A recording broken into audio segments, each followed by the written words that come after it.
Welcome to the Why Not Today podcast, where we celebrate courage, determination, and the power of saying, Why not today? I'm your host, Leslie Kane, and in each episode, we dive into inspiring stories of individuals who have taken bold steps, faced their fears, and embraced the possibility of today. From entrepreneurs, artists, dreamers to doers, we explore the moments when somebody said, Enough waiting, why not today? Join us, join us as we uncover the heartwarming, the audacious, and the transformative.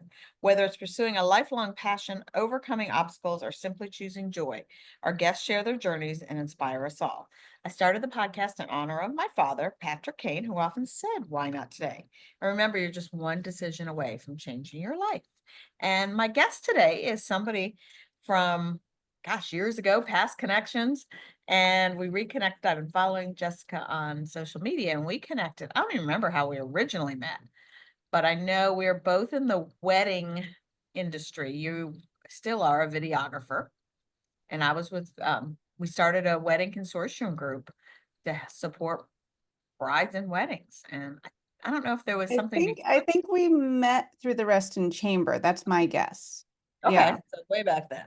Yeah. So, yeah, so it's always fun to kind of reconnect with people and how our lives reconnect and see you on Facebook. And I'm excited to see what you're doing with your, is it a business or a nonprofit?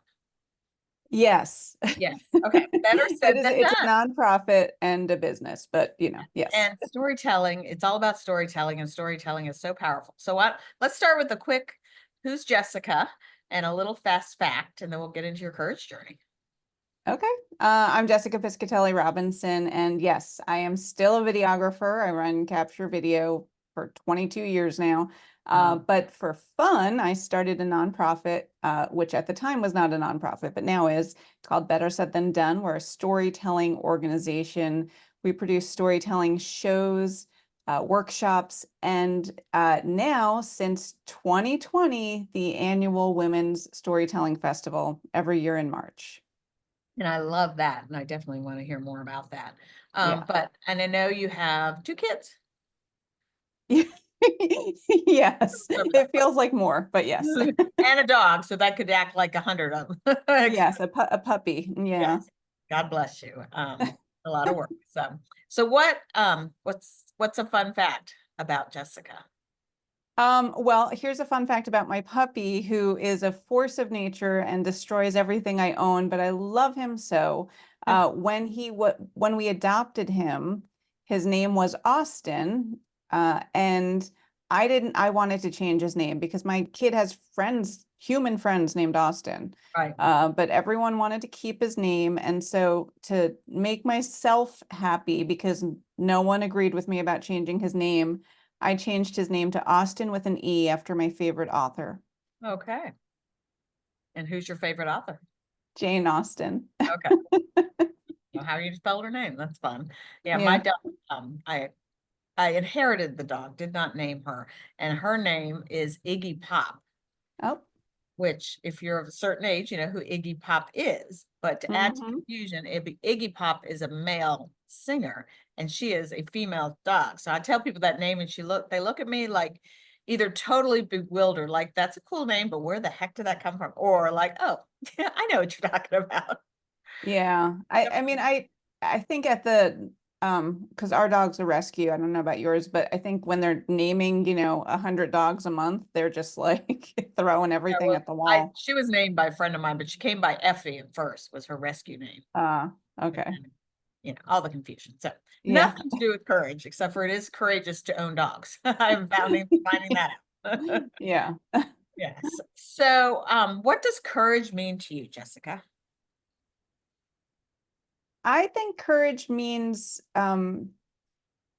recognizing that you have a fear or fear of something or about something, and doing it anyway because you feel like it's the right thing to do or the thing you need to do. Love that. I include everybody's courage quotes. I create courage quote graphics, Ah, and include them on social media. So, ah, sorry, I didn't phrase that better. no, that's okay. That's perfect. And I'll kind of paraphrase, but yeah, it's interesting to see everybody's courage quotes are so different and similar but different. Mm-hmm. All right, so Jessica, I would definitely want to hear about the better said than done. But before we get there, like how did you come about with that? Your videography company? What are some of your why not? I call them why not today moments, like that time where you know exactly where you were, what you were doing when you made the decision to do something that was pivotal in your life. Yeah, so I looked at your questions in advance. So I did look ahead a little bit because I think the answer to one of your future questions about all of my why not today moments is yes, I just did it. I tend to leap before I think, leap before I look. So capture video, I was 23 maybe. I'd been working for another corporate video production company. I felt like I was doing all of the work. I was doing the editing. I was doing the shooting. I was, meeting with the clients, and I was getting paid as, a peon. And I thought, well, why not? Why not just start my own Not business? today. So, and then You remember where better. you were, what you're doing when you like had that pivotal thought, or is it an ongoing one? Or is there a moment in time you're like, I'm done? So with capture video, it was a little bit easier of a deciding moment because I was living in the New York area. I just moved out of New York to New Jersey and working for a company in New Jersey. And my then boyfriend and I had decided to move down to Reston. Uh, and so I wasn't going to have a job when I moved. And I Okay. thought I could go work for someone else or I could work for myself. So that's how that came about. That was, it was an easy, clean break and a new beginning. Which is pretty courageous to start a new business with moving to an area where you really don't know anybody. Yeah, courageous is I know because of the podcast, we'll use that word as opposed to uh not well thought out. But it worked out. Yeah. And I think sometimes we have to have that idea, just jump in and do it. And I think Hmm. some people overthink things too much. And that's why I really encourage people to say, why not today? Because they overanalyze, overthink, think about what everybody's going to say, is it really right? And there's a bigger picture, which is what I'm finding. My husband overthinks, and we get in some sometimes colorful arguments and sometimes just discussions, but I am definitely the one who's like, oh, I wanted to redo the kitchen floor, so I ripped up the floor. And he's like, but we have no plans. And he's the one who's like, let's think about it and plan it and do graphic design on it. And, and he'll plan and plan and plan. And And so it'll never happen. right.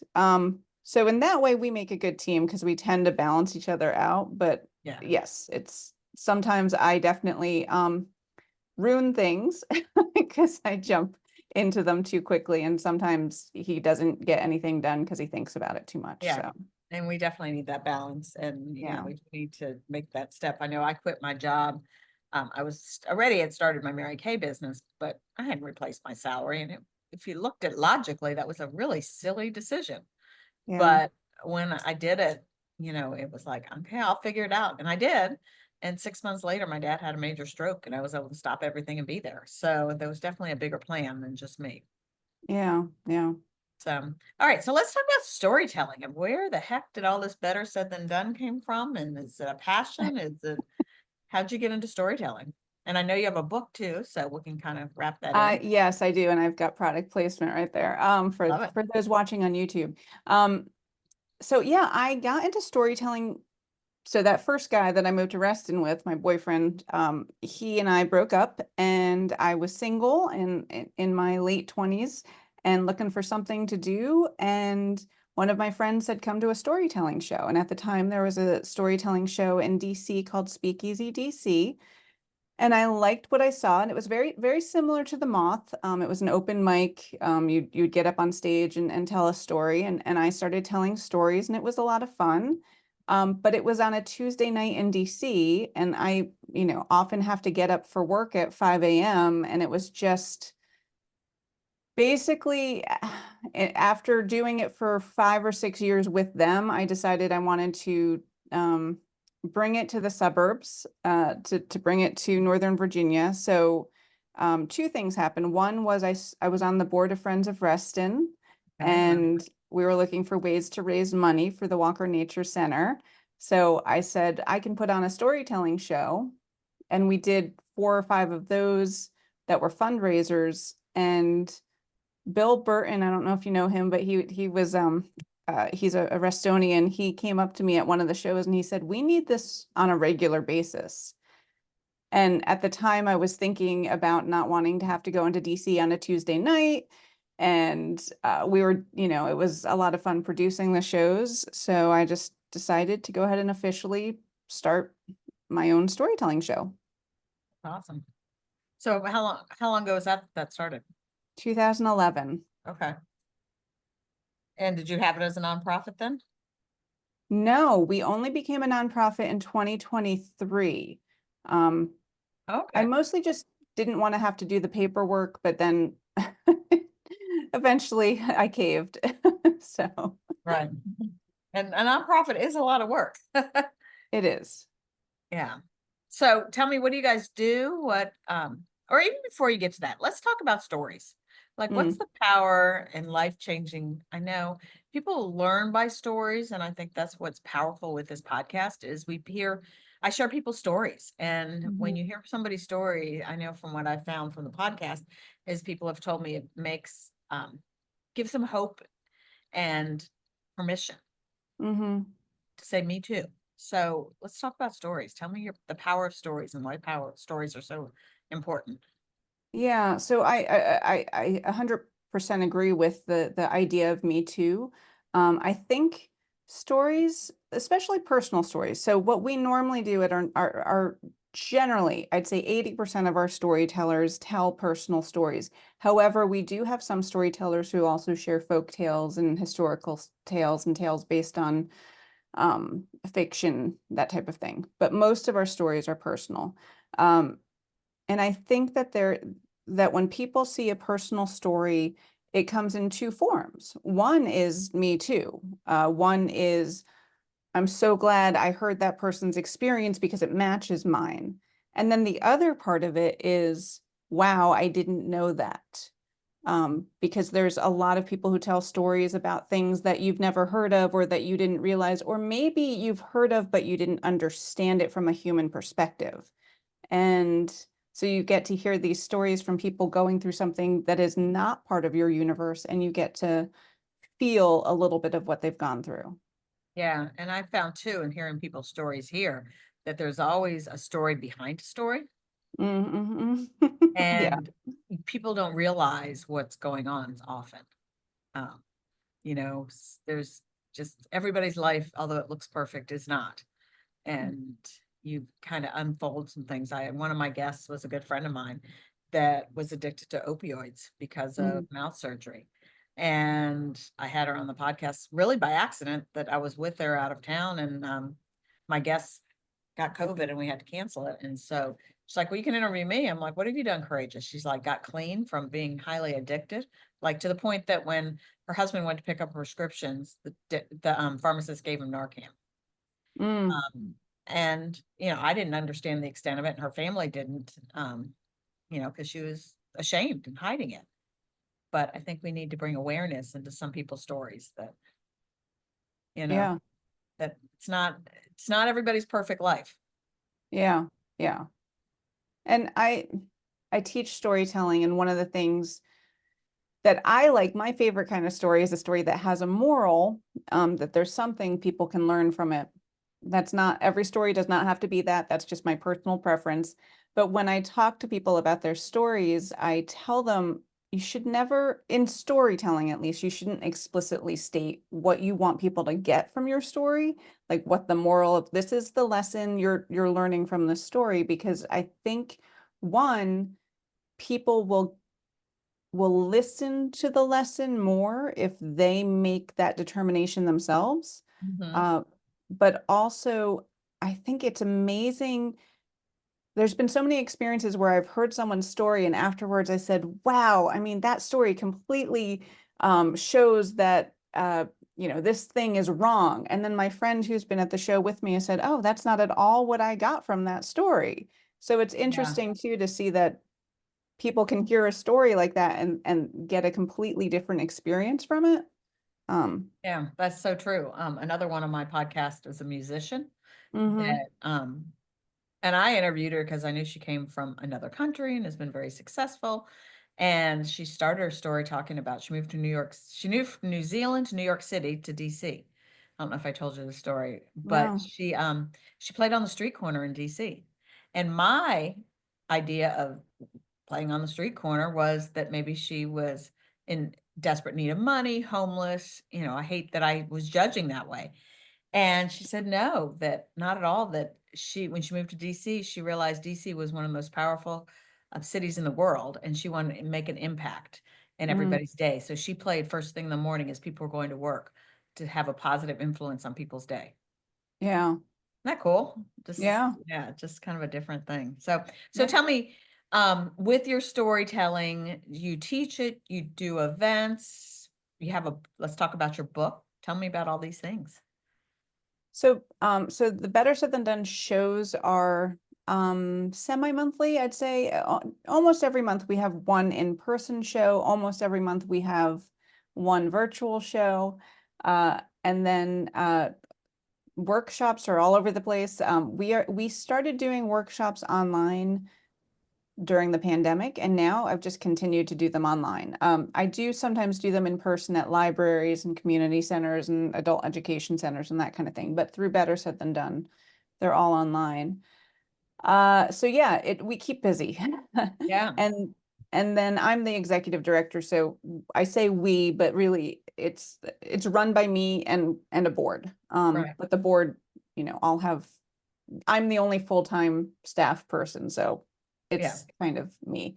And then last year, 2020, towards the end of 2023, I had a publisher reach out to me who publishes a lot of storytelling books and said, "Do you have a book that you could get to me by, January of next year or whatever?" And I said, well, let me pull something together. That's a lot of work. So yeah, yeah. So what stages my life and story is an idea that I'd had for years, but never had the motivation to put it together. And this was kind of the impetus. And I took, I think there's 25 stories from my life experience that are pivotal moments in my life. And I put them together in semi-chronological order to kind of be a memoir in stories. So they're mostly stories I've performed over the years. Some of them are new for the book. And the idea is that each chapter is its own full story, its own beginning, middle, and end, its own arc. But they each represent some change in my life. Okay. So, So basically, it could have been called Why Not Today Moments. yeah, yes, yeah. Just pivotal moments. And were there like a lot of those transitions? Were there moments that you just jumped? Or was there one? So yeah, I mean, so most stories are why not today moments, right? If you think about it, personal storytelling is about change. It's about drama. It's about big events. It's about big decisions. So yeah, I have, 40, 50 stories about my life that could have gone in the book, but so, I have maybe 4 or 5 stories about my mom passing away from cancer. But I didn't want to put all of those in the book. So I chose the one that fit the most in the moment compared to the other stories about what was going on before that happened and after that happened. But yeah, I I have a lot of stories about a lot of different things that have changed in my life, and a lot of times that I made big decisions. So yeah. Right. And those big decisions we often make, we don't realize in the moment that it's a big decision sometimes. Or things that Yeah. happen that you look back and you're like, wow, that set me in this whole different direction. Yeah. Yeah. That's really cool. So where can you get the book? Amazon, all the places? Yeah, you can get the book on Amazon. My website, Jessica Piscatelli Robinson. It's my maiden name and my married name, jessicapiscatellirobinson.com. The publisher, Tucker DS Press. And then our Fairfax County Library has it. And Oh, good. and some Barnes and Nobles and some other bookstores have it, but you can always you can request it at a bookstore and they will order it for you. So Okay. Yeah, and I know you're doing an event at the Reston Used Bookstore I am. on Sunday. Well, by the time this episode comes out, you would have had it already. But one thing I Yes. found about them, I was looking at for a book one day and they didn't have it. And they have a link to an outside source so you can order it and they make a little bit of money Yes. from that, Yes. which is nice. Yeah, and I like to encourage people. You can go to bookshop.org or your local bookshop and order the book that way. And yes, it gives the bookstore money that way. Yeah. And I always have books with me at my 9 million events. So if you want me to make money, you can buy directly from me when you see me in Well, person. But if speaking you, of your 9 million events, you are going to be yes, speaking at the Why Not Today Connects Luncheon in March, which is always the fourth Thursday of the month. So I don't yes, remember exact date, but I you'll think be it's the there. 26th, I Okay. think. And you will have books available, I'm sure. I sure will. Yeah. Oh, good. You can get a signed copy of a book. Yeah. Yeah, that Yeah, would be great. I might have to get a book beforehand and read it so I can be updated on it. Um, I'm sure we can make that happen, Leslie. Okay. I'm hoping to come Sunday, but that's a side thing. All right. So is there any one story of your life or somebody else's story that's kind of quick that was like a big, huge wow? I mean, I'm sure you've heard tons of them. Yeah, a big, huge wow. I have one of my friends, I mean, I can tell you from my life, but it's almost like my own life is not as exciting as other people's lives. You know Yeah. that feeling? Oh, yeah. Absolutely. Um, uh, I will say one of my friends decided uh in the middle of their life, as in middle age, to transition from being a man to a woman, Okay. uh, which I don't, as from a personal perspective, I don't know if you get any more wow than that. Yeah. It's a huge decision, and to do it when you're already in the middle of your life, at the time they had children, you know, so already, I feel like that is a big wow. Yeah. Um, so. That's a lot of, takes a lot of courage. And she is telling the story of that transition at an upcoming show. It will probably have passed by the time this comes out, but at our February, well, maybe not, February 22nd show at Clarendon's. Okay. So yeah. So is there a place you have these storytelling events regularly? Like, Yeah, so we do perform at Clarendon's in Falls Church, okay. Clarendon's Beach Shack. It's the one that has like the tiki bar and all that stuff if you haven't been. And that's we perform there 4 or 5 times a year, and then we perform our also we started performing at Epicure on King, which is in Alexandria. And Okay. then the Women's Storytelling Festival, which is just in March every year, is always in Fairfax City. So Fairfax City is one of our partners. So they help us. We would never be able to put on the Women's Storytelling Festival without Fairfax City participation. So So tell me about that and if people are interested in what that looks like and how you can get involved or come. yeah, that's probably my my biggest moment of leaping before looking. It's a huge, huge job to run a festival. Yes, it is. Um, yeah, and it's so every year it's 3 days long. It starts on a Friday in person and progresses through Sunday. People come all day long. There's storytelling starting from 10 or 11 in the morning and going until, 8 or 9 o'clock at night.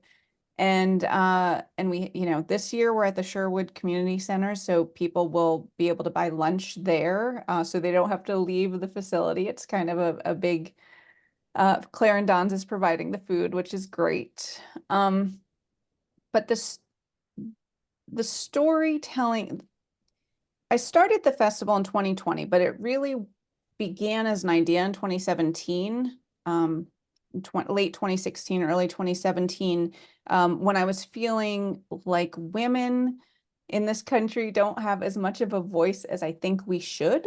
Mm-hmm. And so I created this show called Roar: True Tales of Women Warriors. It was an all-female cast of storytellers, just a 2-hour show. And then we published a book called Roar: True Tales of True Tales of Women Warriors in 2017, and donated all the proceeds to the National Network to End Domestic Violence. And it was a huge success. Everyone was clamoring for more. And so we started performing Roar as a traveling show. We put it on at museums, we put it on at libraries, we put it on at venues that booked us. And I just kept having more and more women writers and storytellers sending me their stories and saying, please, I want to be in this show. And I was like, I can't fit you. It's like, it's a 90-minute or an hour or a 2-hour Yeah. show. And so finally in 2020, we had the very first Women's Storytelling Festival 3 days before COVID shut down the country. Oh, wow. Yeah, it was a very, very tense weekend, but I can imagine. it was such a wonderful experience. Yeah. So And is it then all just storytelling, or are there workshops on how to tell stories, or? the festival is all storytelling. Okay. And the stories range from, it's for adults only. So that is one thing that we're very firm on. It's not for kids, and that allows the storytellers to tell some really intense stories. But it's a really beautiful, poignant experience. I don't know how to describe it. What I keep telling people is if you've never been, you can watch the whole thing virtually for $35. It's 16 or so hours of storytelling concerts by some of the country's best storytellers. Um, it's very inexpensive. The price goes up February 16th to, I think, $50, but still for that much content, and you can watch it for a month after. And if you buy an in-person ticket, you can come for an hour and then watch the rest online. So even an in-person ticket, you get the virtual track. Um, just it's hard to explain the experience. So if you haven't been, I would suggest buying a ticket now while it's cheap. But the stories are there are some stories about boyfriends. There are some stories about sexual assault. There are some stories about discrimination. And then there are some stories about women hiking the Appalachian Trail or climbing a mountain or killing a monster, or, Oh, wow. there's stories of empowerment. Yeah. Um, Do you have all your storytellers lined up for this year, or are you looking for any? oh yeah, no, for this year, we have it cast about 9 months in advance. So we tend to Okay. cast it around August of the year before, September of the year before. But every Sunday of the festival, we have a story swap. So it's an open mic Sunday morning for anyone who has a ticket. If you're there in person, you can come and share a story, and it's like a 2-hour block of time that's just open. Um, Wow. Well, it yeah, sounds like I need to come to meet all these women to, one, be guests on the podcast or guests for my luncheon. yeah, And um, I should think of some people that I've had as guests that would be great people to be part of your storytelling yeah, for yeah. next year. And are the storytellers local, or are they coming from all over? I think our farthest away one this year is from Alaska. Oh, wow. So, Okay. yeah, and last year we had someone from England, but most of them, well, we always save at least 6 spots for local storytellers, Yeah. DC metro area. And then, yeah, everyone else comes from all over the country. And then on the Thursday before, so the festival starts this year, March 21st, but we always have a Thursday night show, so March 20th this year, that is virtual only, so Okay. that those performers who can't make it physically can tell stories virtually. Okay. That's Yeah. really awesome. And do you pay the storytellers to come, or is it all Yeah. okay? Yeah, so everyone gets paid, and also there's a charge, and then we get sponsors. So Okay. if you know anyone who would love to get in front of our audience, our audience is about 75% female. And Um, are they local? A lot of them are, yes. Okay. But since we stream it, I'd say it's about 50% local, 50% across the country. Okay. We get a few people watching from around the world, but most people are in America. So, Okay. Yeah, I'm thinking one person who, actually several people from my podcast, but one, kind of an interesting story. Her name's Melanie Brooks. And her dad, she grew up in Canada, and her dad had, HIV, mm, AIDS, and he was a surgeon and had it because of surgery in the 80s. And mm, so as a teenager, I think she was 15, they had to keep it a secret because you couldn't tell anybody because it'd be, excluded from everything. So she lived with that secret.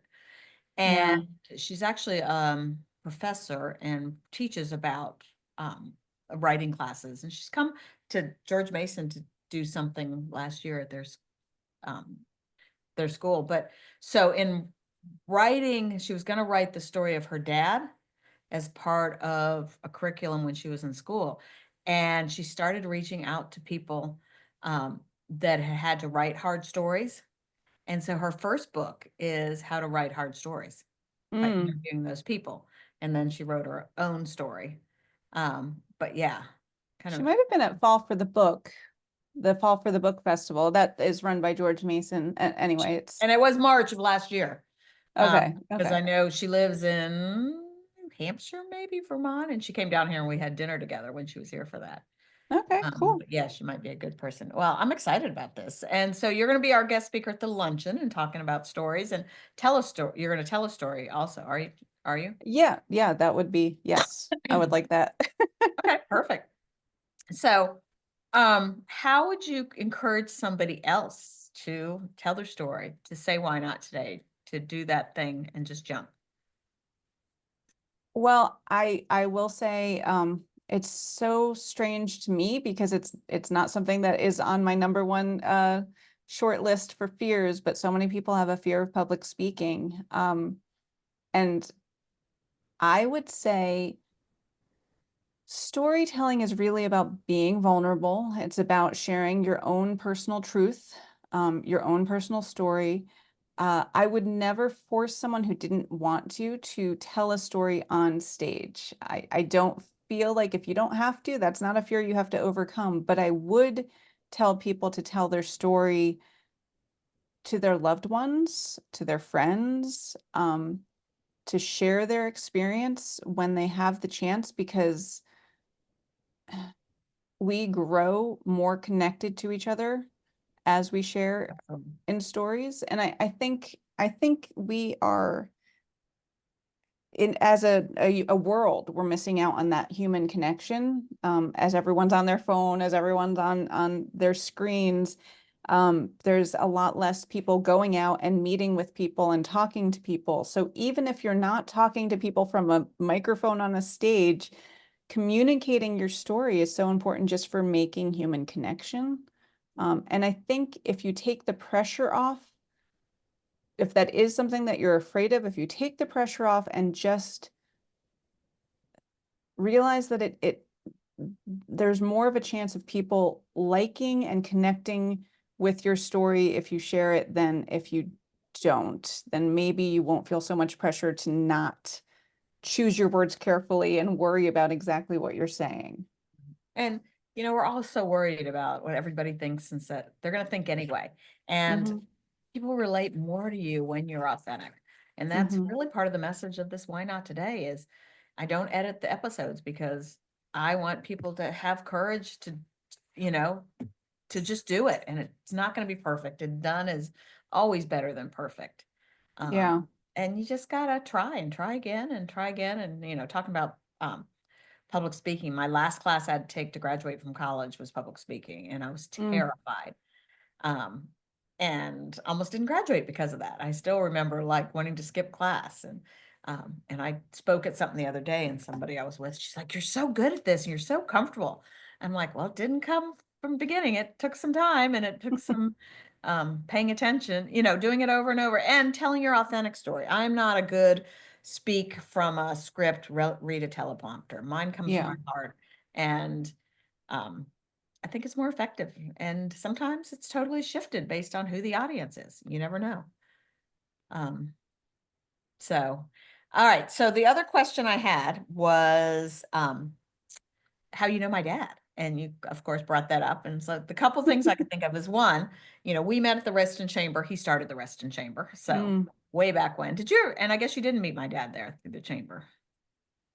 Did you ever I don't meet? know. I would have joined in maybe 2002, 2003. Okay. So he'd had a stroke by then, but he still was involved in going to things.